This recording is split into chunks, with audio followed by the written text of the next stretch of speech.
ですね、こちらがロゴスさんの焚き火シート。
マジか。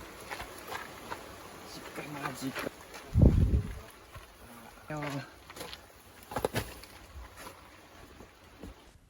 俺は自然の脅威の前に何もできずにいた。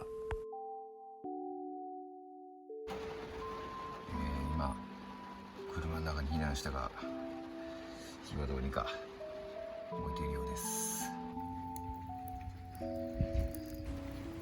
大事にしていたロゴスの焚き火シートは雨に濡れ、しかも夜間のすすの跡で黒く汚れてしまった。俺は泣きたい気持ちになった。俺の心も曇りや。